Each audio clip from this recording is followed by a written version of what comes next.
Assalamualaikum warahmatullahi wabarakatuh. Sahabat Muslim, kembali lagi dengan Jejak Ilmu. Pada kesempatan kali ini, kita akan membahas kisah tentang ketaatan Umar bin Khattab kepada istrinya. Bagaimana kisahnya? Yuk kita simak.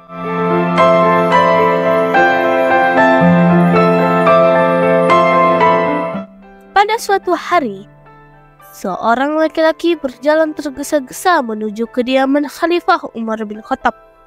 Ia ingin menjumpai Khalifah dan mengadu kepada beliau tentang kecerewetan istrinya.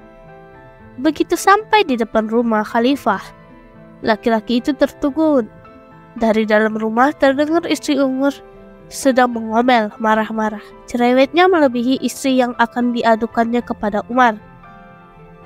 Tak sepatah kata pun terdengar keluhan dari mulut Khalifah. Umar diam saja mendengar istrinya yang sedang gundah. Akhirnya lelaki itu mengurungkan niatnya untuk melaporkan istrinya. Lelaki itu heran dan bertanya-tanya dengan dirinya sendiri. Apa yang membuat seorang Umar bin Khattab yang disegani kawan maupun lawan terdiam di saat istrinya ngomel? Mengapa ia hanya mendengarkan, padahal di luar sana ia selalu tegas pada siapapun? Ternyata Umar berdiam diri karena ingat akan 5 hal. Istrinya berperan sebagai BP4. Apakah BP4 tersebut? Yang pertama yaitu istri merupakan benteng penjaga api neraka. Kelemahan laki-laki ada di mata. Jika ia tidak bisa menundukkan pandangannya, niscaya panah-panah setan setan dari matanya, membidik tubuh-tubuh elok di sekitarnya. Panah yang tertancap membuat darah mendesir bergolak, membangkitkan raksasa dalam dirinya. Sang raksasa dapat melakukan apapun demi terpuasnya satu hal. Syahwat adalah sang istri yang selalu berada di sisi, menjadi ladang bagi laki-laki untuk menyemai benih. Menuahi buah di kemudian hari adalah istri tempat ia mengalirkan berjuta gelora. Biar lepas dan bukan azab yang kelak diterimanya, ia malah mendapatkan 2 kenikmatan, dunia dan akhirat. Maka, ketika Umar terpikat pada liukan penari yang datang dari kobaran api, ia akan teringat pada istri, pada penyelamat yang melindunginya dari liukan indah namun membakar. Bukankah sang istri dapat menari bernyanyi dengan liukan yang sama? Lebih indah malah, membawanya ke langit biru, melambungkan raga hingga ke langit ke-7. Lebih dari itu, istri yang salihah selalu menjadi penyemangatnya dalam mencari nafkah. Yang kedua, yaitu istri sebagai pemelihara rumah. Pagi hingga sore suami bekerja, berpeluh terkadang sampai menjelang malam, mengumpulkan harta. Setiap hari selalu begitu. Ia mengumpulkan harta dan terkadang tak begitu peduli dengan apa yang dikumpulkannya. Mendapatkan uang, beli ini beli itu. Untunglah ada istri yang selalu menjaga, memelihara agar harta diperoleh dengan keringat, air mata, bahkan darah tak menguap sia-sia. Ada istri yang siap menjadi pemelihara selama 24 jam tanpa bayaran. Jika suami menggaji seseorang untuk menjaga hartanya 24 jam dengan penuh cinta, kasih sayang, dan rasa memiliki yang tinggi, siapa yang sudi? Berapa pula ia mau dibayar?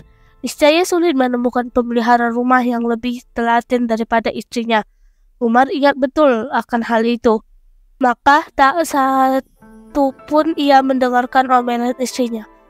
Karena mungkin ia lelah menjaga harta-harta sang suami yang semakin hari semakin membebani. Yang ketiga, penjaga penampilan. Umumnya, laki-laki tak bisa menjaga penampilan. Kulit legam tapi berpakaian warna gelap. Tubuh tambun malah suka baju bermotif besar. Atasan dan bawahan sering tak sepadan. Untunglah suami punya penata busana yang setiap pagi menyiapkan pakaiannya, memilihkan apa yang pantas untuknya, menjahitkan sendiri di waktu luang, menisik bila ada yang sobek. Suami yang tampil menawan adalah wujud ketelatenan istri. Tak mengapa mendengarnya berkeluh kesah atas percakapan itu. Yang keempat, pengasuh anak-anak. Suami menyemai benih di ladang istri. benih tumbuh mekar.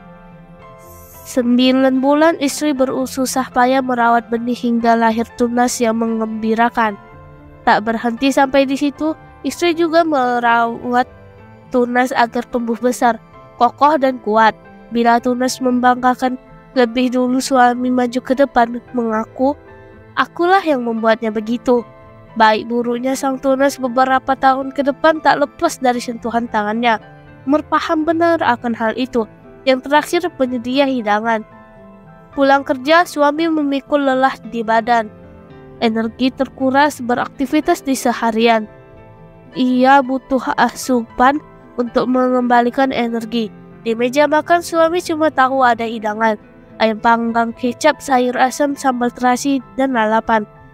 Tak terpikir olehnya harga ayam melambung, tapi bagi istri sempat berdebat menawar harga melebihi anggaran.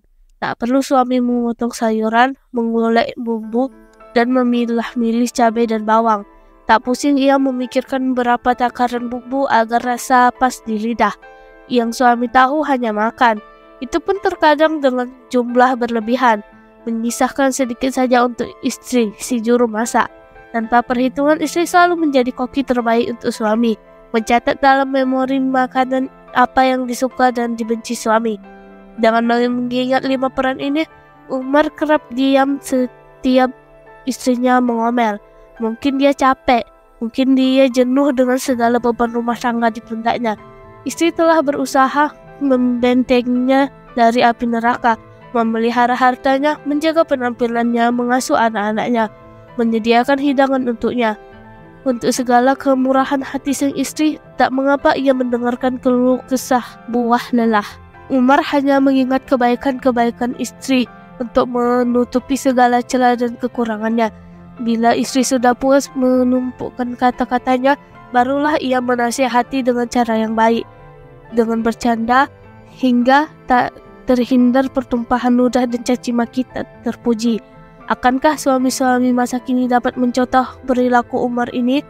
Ia tak hanya berhasil memimpin negara, tapi juga menjadi imam idaman bagi keluarganya.